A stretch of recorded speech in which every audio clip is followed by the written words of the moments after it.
how you use them. T-minus 3, 2, 1, 0, and liftoff. Hello, hello, hello. Welcome to Biz Doc Podcast. I'm here with Kai Lod, and we are going to dive into some stats and a case study on WeWork. Stats this week. This is what we got. SPACs are whack. It's exactly what you would think. They went out in a not real IPO and they crashed. What a surprise. Then Target is way off target. Now it's the earnings report, not just funky clothing that they're selling. Then worker loyalty has gone from stable to down after COVID. How did that happen? Wow, workers are less loyal after what they went through in COVID? Gosh, wouldn't have thought. And finally, Kai's going to take us through fast food winners and losers. With restaurants closing and inflation up, fast food's doing surprisingly well. And first, now let's go into the first stat. We have SPACs are whack. And we got this first graphic coming up here. There's a bit of an eye chart, a lot going on here. But the first thing to talk about is, what is a SPAC? What you're looking on here is the stock charts for 9 representatives, companies that went public with a SPAC, didn't go public through a regular IPO. And by going public through a SPAC, you know, there's certain risks, because an IPO, you have to go out and you have to sell to each one of the market makers and each one of the sellers that are going to go out there on the street with you, and you go on what's called a road show and you literally sell it to everybody. A SPAC is sort of a reverse merger, and I'll tell you the difference another time, but it usually has higher risk for whether a company was ready to go. And take a look at this top row. Since going out in 2022, and I'm going to skip WeWork here because I'm about to do the case study on it, but you can see it's lost 99% of its value. You know, what on earth is left? Well, I'm going to tell you what's left. Bird, down 99%. BuzzFeed, 94%. SoFi, they are actually almost the best of this. And SoFi kind of reminds me of that line in Animal House, where he was going through the GPA of everybody that was at Delta. Okay. And he goes, Daniel Simpson Day has no grade point average. And so you also have here SoFi down 64%. And Hims and Hers, you know, they're only at 59%. You see they dipped down, but they managed to get it up a little bit, which is, I guess, what Hims does as a company. But take a look at these. 23andMe, down 91%. I mean, this is amazing. When you see this as an independent guy with a 401k, with an IRA, I mean, Kai, what do you think about when you see this? And this is supposed to be reputable companies that have gone public. 23andMe, Open Door, Hims, Hers, BuzzFeed, SoFi. SoFi is a very reputable financial services company providing alternative finance and loans to a segment of America with their name on a freaking stadium in Los Angeles where the Super Bowl was played. Yeah, so everybody knows who they are. But when you see this as a younger independent investor, what do you think? I mean, it's crazy, and I think the easiest thing to see on this chart is when you look at when these companies went public through SPACs, all of them are between tail end of 21 to 23, which is when the COVID bonanza and the markets were just going crazy. So, in my estimation, it's 2 words: fake money at that point, because they're all starting high and then it just tankers off. Where if the best one is down 59% in 2.5 years, if that's the best performance you have in terms of that, it just goes to show how ballooned they were starting off and then having to adjust. So the interesting thing I see about this is they started during a very turbulent time, but the question for me is, once the market stabilizes and potentially goes down, will these go down with it? Is this the bottom for them, or is this just merely like the middle point? Well, I'm going to get into the case study about WeWork, but you look at WeWork and Bird down 99%. I mean, there's bottoms and then there's bottoms, baby. They definitely don't have a lot to go. No, I look at this and I just say the IPO process has its sins and it has its problems. Where companies pay big fees to investment banks and whatnot on Wall Street to go public, and sometimes people say those fees aren't good, the companies are actually priced too low, should be priced a little higher, and it's a game. And a lot of people have been saying that for a lot of years, just how much of a game that it is. But when you step back and you look at this now, in my opinion at least, what we're seeing here is that the IPO process kind of works in the vetting to make sure a company is ready to be on the stock market, as opposed to, hey, I found some people that can put me out, and I'm going to go out in a SPAC. Here I go. Yeah. Everybody in the pool. And then you start announcing earnings, and you find out, wow, you guys weren't ready. So I think there's a lot of investor suits that are just, waiting to happen. Yeah, no, for sure. And the other interesting part, which we looked at last week, was how the SPACs are done. Like it was slowly, stably moving in terms of how many companies went public with SPACs or through that process. And then it took off during those 2 years, and then it just like stabilized again. So I think that it's not necessarily SPACs itself that don't work. It's more so the process and the timing of when they did end up going live that really missed the mark. But there's another company that missed the mark. Yeah, it's not just they're not in fashion anymore. It's like it's worse than out of fashion. Yeah, it's like a bad trend. You can't do it. You can't do SPACs now. You can't do it. No one, who's going to do it? So, which doesn't really lead to this, but it does lead to this. So going out public, if you're not ready, you are really off target with what you're going to be telling the market. And speaking of off target, Target is off target. Yeah, they've had a rough quarter for sure. And we got to take a look at this. Oof. 26 consecutive quarters where sales grew or stayed the same. So Target was there, a little bit of a rebrand, things that were going on, not rebrand, more of a reposition, slightly more upscale, and doing a pretty good job of it. And then. Yep, no, absolutely. I mean, 26 consecutive quarters, and then you see it's down, sales slumped down 5% year over year in 2023 Q2, and they're down almost 30%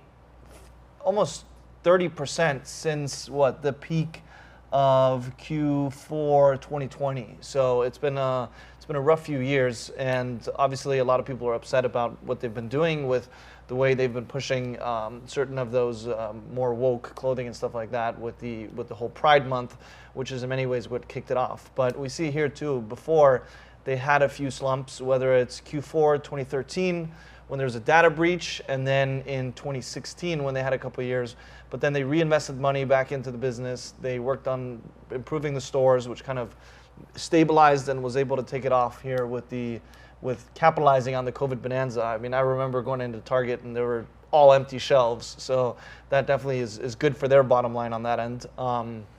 But they've definitely woken up to this situation right here. Well, I think you also have to look at what happened in Q2.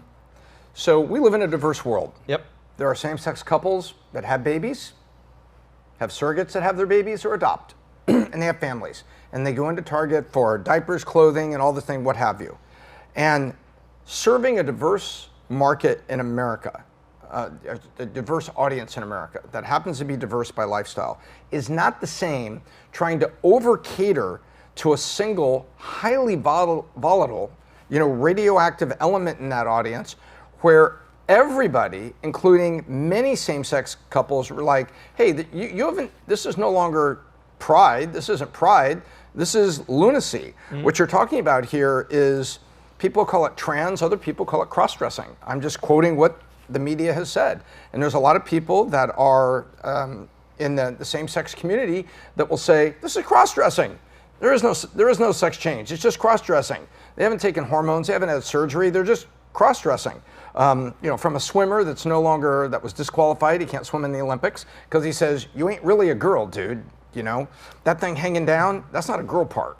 And so he can't swim, and talking about who won the Ivy League championship and now can't swim in the Olympics. So they said, time out. Saying you identify as female is different from actually becoming female. You didn't become female, you just said you felt female, you had emotions female, you were identifying female, and you got in the water as a man and you kicked their ass. Mm-hmm. And so that is what caught Target out, is they thought, I think, that they were, catering to maybe, the trans community, kinder, gentler trans community inside of the same-sex, market. Mm-hmm. And the whole thing blew up, because it's like, no, there was an undercurrent that said, women in this country were, being deprived and things were being lost. And right in the middle of that, they made the wrong decision and they just paid for it. Yep. In a big way. So Target, off target. It didn't have to be that way.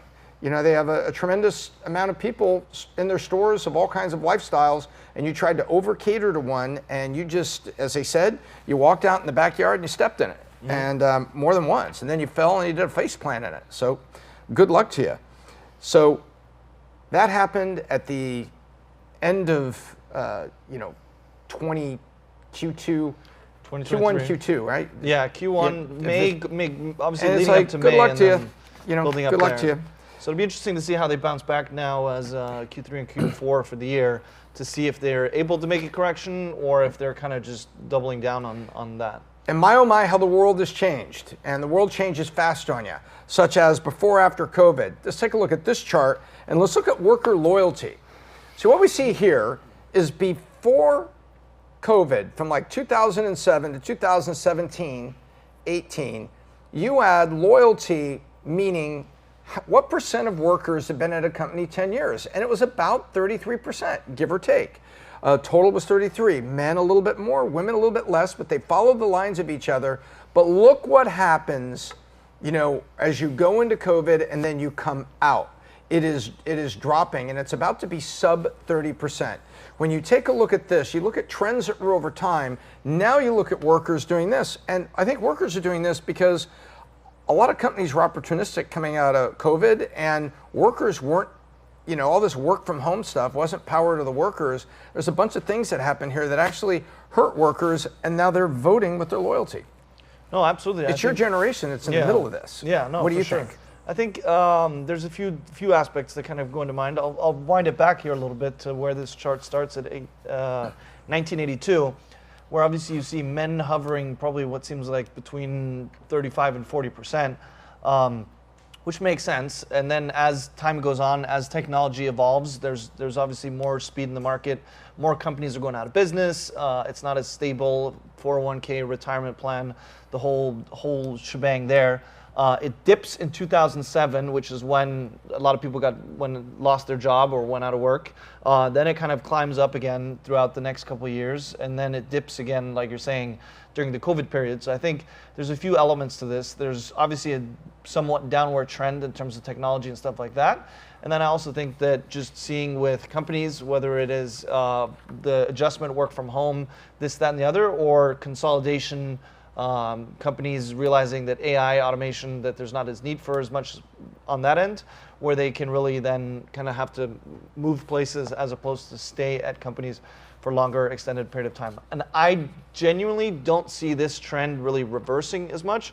I think it's going to keep kind of going down as technology keeps innovating and as people start adjusting to a more lean organization as opposed to being big. I think it boils down to, after 8 and 9, we had some relative stability as the economy came back and people were relatively loyal. And then after COVID, not only was there the work from home, there's a lot of companies that didn't do the right thing, a lot of employees didn't do the right thing. And I think that the loyalty bridge was blown up between workers and businesses. And I think the stats are just starting to show what it is, which means the great businesses that are out there, if you're running a great business and you've got loyal people, cherish it. Be the place that people want to work. Be the place that people want to stay. I think it comes down to that. And speaking of coming out of COVID, so when we came out of COVID, we had a lot of things going on. And here we go now with fast food. Yep. Look at this. This is the net income of the majors. And take a look at McDonald's. If you looked at basically rolling net income in terms of market share, McDonald's owns it. Mm-hmm. And then Yum Brands, which is KFC, Pizza Hut, Starbucks growing again, Chipotle's gone up and down with all the problems that they had with food contamination. Yeah. And then restaurant brands, you see Burger King not having it. So this is really interesting, and you see that the profits have grown from actually enduring COVID, middle of 22, coming back. They dipped a little bit during COVID, but they've rallied quick. And I was looking at this, and it's for people under 40, fast food is slightly bigger percent of their lunch budget now than it was before COVID. So people are actually turning to fast food, which isn't particularly healthy, and so fast food is showing the profits. But now where is that? Let's go take a look at where it is. Next slide. And we look at it right here. Who's building and who's shrinking? Starbucks, after all the troubles that they had going into COVID, they've actually opened 429 stores. Interesting. From end of 2022, from end of 21, Jersey Mike's, look at that, 297 stores. But now look at the bottom, Subway, minus 571. After they had that whole thing with the spokesperson and a pedophilia disaster, and they've had, that's franchisees actually closing because they felt that the brand was so radioactive. Because remember, if you're a franchise operator, you gotta keep your franchise happy or they're gonna close. And I attempted to look up and find out, of the 571 Subways that closed, how many of them went across the street to open a Jersey Mike's location? Or just flip their location? No. I was not able to find the correlation there, but the numbers talk to it. And you will look also at Burger King has lost locations.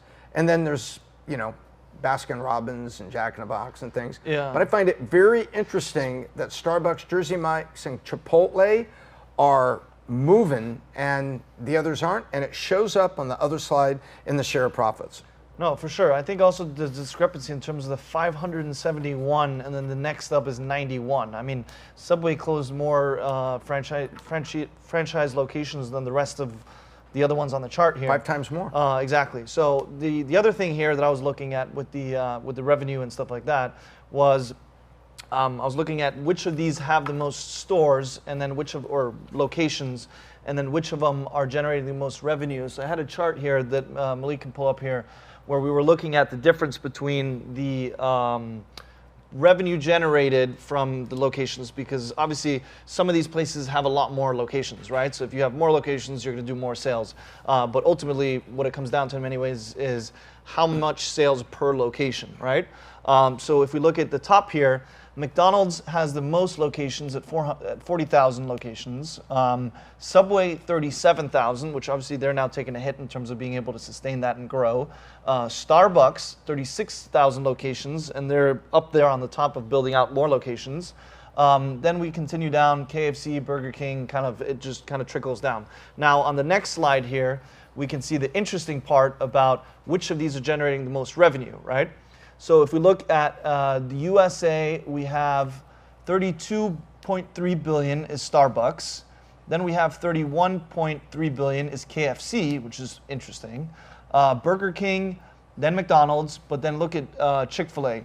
18.8 billion with 2,700 locations. Now that's a They have solid, a tremendously loyal audience. and they're turning over a lot of revenue per location on that end. So obviously running a very efficient business there. There you go. Well, I know where I'm eating and not eating, and I tend to eat healthy. And a lot of those on the fast food, God bless them, good companies, I'm not going to be eating there anytime soon.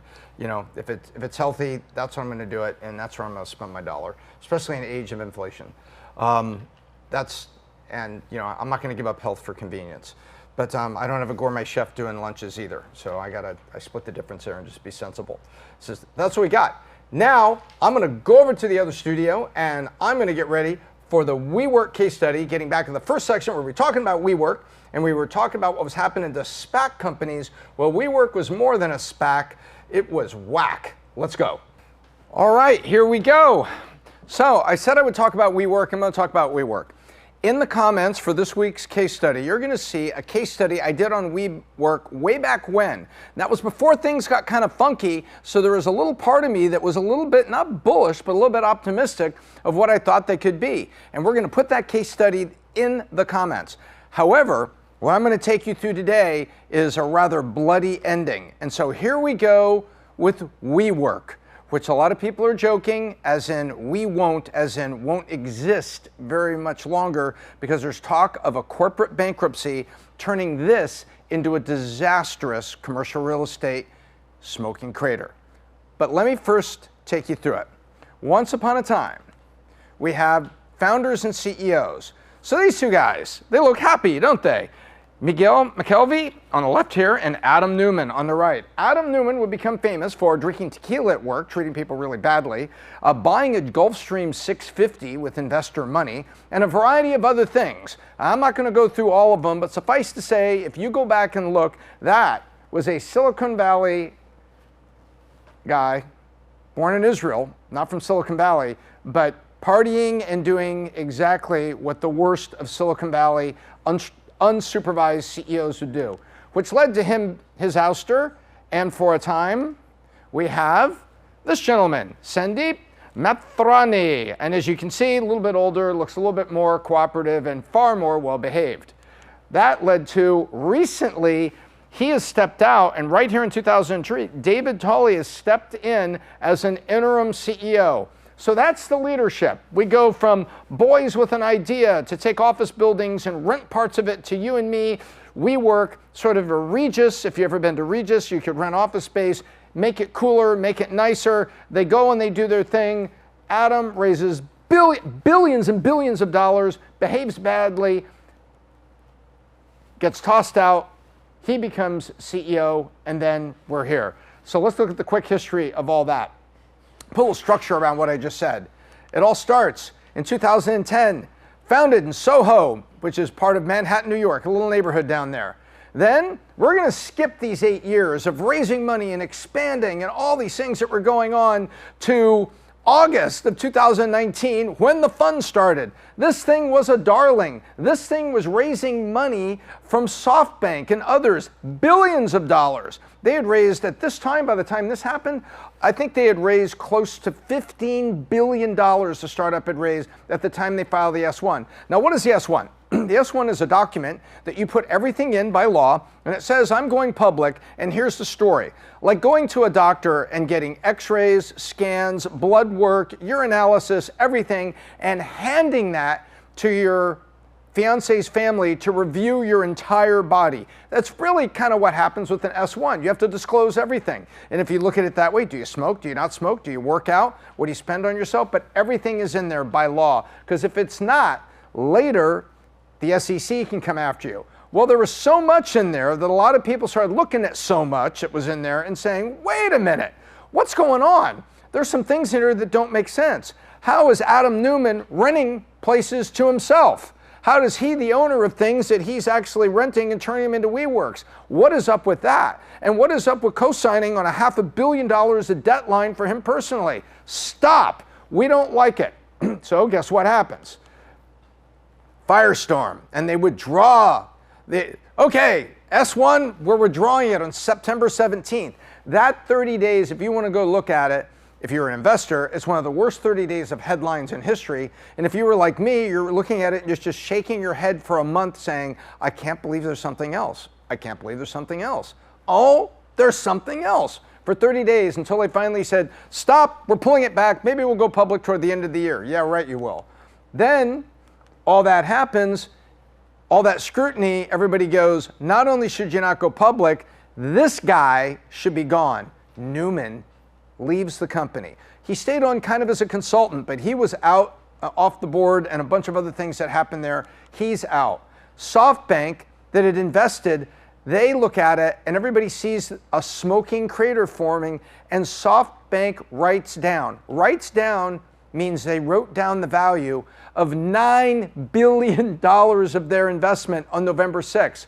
Look at this. That's not even 2 months from here's our S1, we're going public, celebration, big dinners, expensive bottles of wine. Boom, SoftBank's writing it down. Then in 2020, all of this is, they're not going public, they're trying to dance, they're trying to get it. Adult comes in, Sandeep, to be CEO. Well, what do? They look around, they say, we still got to go out because if we go public somehow, we can make some money. They go out in a SPAC, $9 billion SPAC, after now the total financing and debt had now crossed $20 billion. There they have it. And then today, Tolley is the interim CEO, and they're closing locations. They announced all of the square footage that was in Irvine. I think 70% of all their square footage that's WeWork in Irvine, California, which is Orange County, around the corner from Disneyland, has been closed. And now their market cap, meaning their value, is under $300 million. And they announced a 40-to-1 stock split on the edge of bankruptcy. That's the headline this week.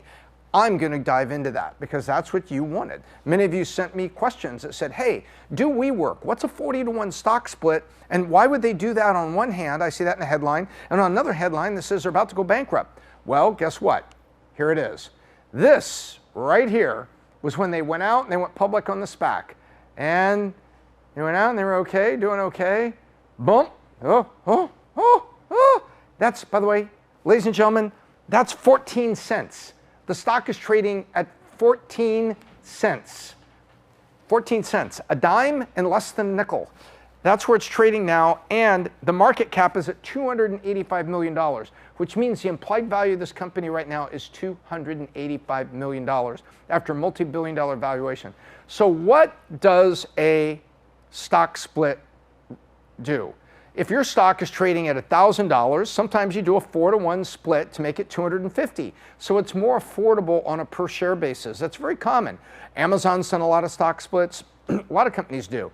Trading at $250, you do a 5-for-1 split. Now it's trading at $50. More shares can spin around and it's more affordable on a per share basis. A reverse split is where you take 40 shares off the market and put one back out worth the 40. Well, 40 times 14 cents a share is something around $5. So 40 shares go off the market, one share stays, and now it's worth $5. Why is that important? I'll tell you why.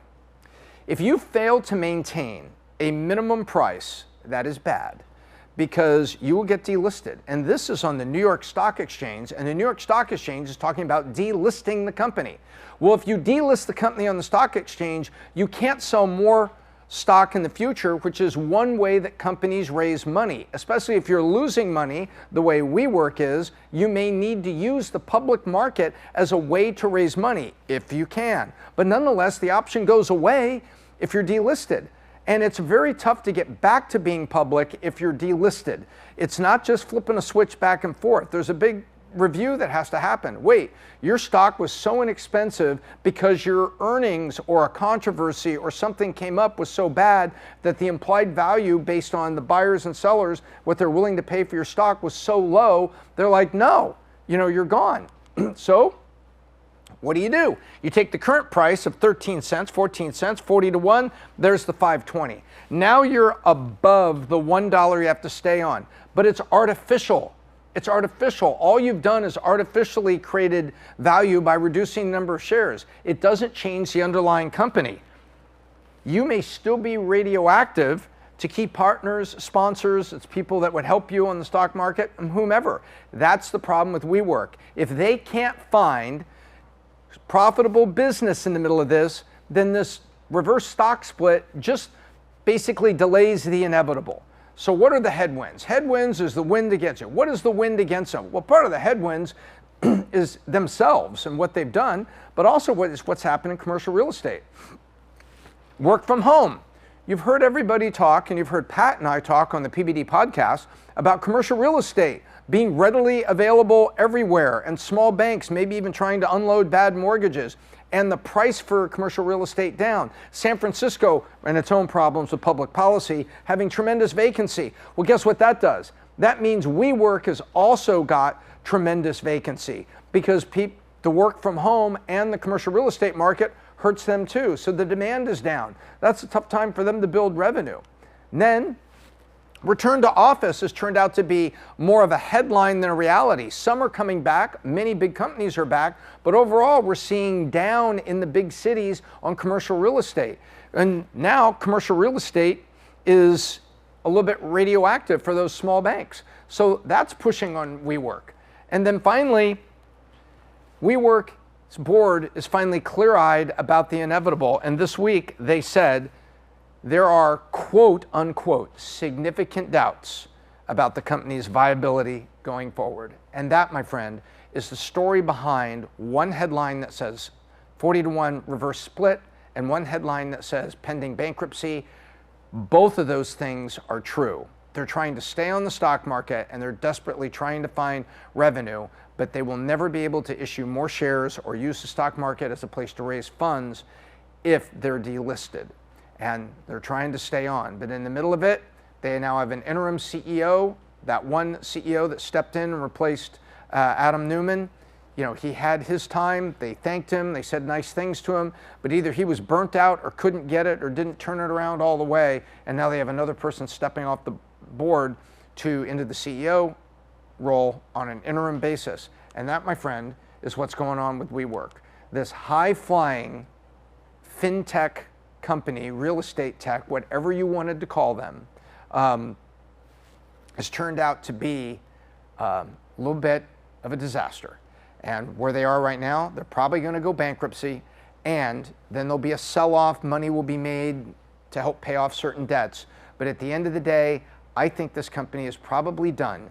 And they may do 3 bankruptcies in a row for the next 3 years, but I think it's just going to, delay the inevitable. At the end of the day, I think this is one of the casualties of what will be seen as a broader commercial real estate bubble bursting. But what's bursting more was an ill-fated startup that had its high-flying moment, and then from losing its IPO opportunity to losing its CEO and losing the trust of so many people in less than 60 days to where they are now on the edge of bankruptcy and just trying to stave off delisting. And that is the ugly story of WeWork. I'm gonna go back to the main studio and tell you about something that your company can benefit from. I love those case studies. Leave a comment down below and please subscribe. Let me know what case studies you want to see next. As for now, I want to tell you about something. There's 1 week to go. As we film this particular case study, we're nearing the end of August 2023, and there's 1 week before an exciting event that we want to bring more value to you as an entrepreneur, an intrapreneur, or a leader in a company, wherever you may be, and that is the Vault Conference presented by Valuetainment.